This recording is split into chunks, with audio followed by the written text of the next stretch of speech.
அது எந்த விதமான சந்தேகம் இல்லை. ஆனால் அது மூன்றும் இருந்தால் கூட இது சமுதாயம் என்கிற வெள்ளம் உறவு டாக்டர் வி.ஜி. சந்தோஷம் அவர்கள் செய்கிற பொது நேரத்தின் அறுவை கருதி மிக அழகாக பட்டிமன்ற பேச்சாளர்கள் பேசியிருக்கிறார்கள். நாயகம் அவர்கள் அமர்ந்திருக்கிறார்கள். அவரை வணங்கி கருத்தை குடும்பத்துக்கு சொல்கிறேன். நீங்களே உடனே ஒரு டைப்ரைட்டிங் இன்ஸ்டிடியூட் போறாங்க அண்ணாச்சி, அதுல கத்துக்கிட்டு இருக்காங்க. அங்க டைப்ரைட்டிங் மல்லை சத்யா ஐயா அவர்கள் வந்திருக்கிறார். அவர் எல்லா மேடைகளிலும் சொல்லுவார், அண்ணாச்சி எங்க குடும்ப சொத்து, இந்த தமிழ்நாட்டுக்கான சொத்து, இந்தியாவுக்கான சொத்துன்னு.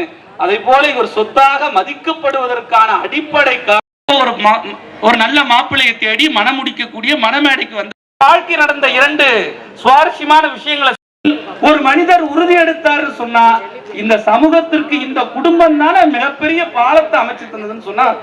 இன்னொன்னு, அண்ணாச்சி வாழ்க்கையில 1957 அண்ணாச்சிக்கு கல்யாணம். பிலோமினாள் பள்ளி அவங்களுடைய சகோதரர் பக்கத்துல இருக்கிறாரு. அவருடைய சகோதரர் பிள்ளைகள் அரவணைப்புல இருக்கிறாங்க. நாம கட்டிய மனைவியா இருந்தா கூட அடிக்கடி கட்டி பெருமக்களே அவங்களுடைய குடும்பத்தை பாருங்க. முத்துக்கு முத்தாகன்னு ஒரு படம், இப்ப அது அன்பு சகோதரர்கள் ஒரு பழைய சினிமா படம். 100 ஆண்டு வாழ வைக்கும் மாறாத பாசமடான்னு முத்துக்கு முத்தாக சொத்துக்கு சொத்தாக அண்ணன் தம்பி பிறந்த நாள் விழா நமக்குத்தான் அந்த விழா நமக்குத்தான் விழாவாக நடைபெறுகிறது என்பதை காட்டிலும் ஒரு குடும்ப திருவிழாவாக அனைவரும் திரண்டிருக்கிறோம். நமது குடும்பத்தில் ஒரு மூத்த உறுப்பினருக்கு பிறந்தநாள் விழா என்று சொன்னால் அது நம்முடைய விழாவாக எண்ணி நாம் துதிக்கிறோம்.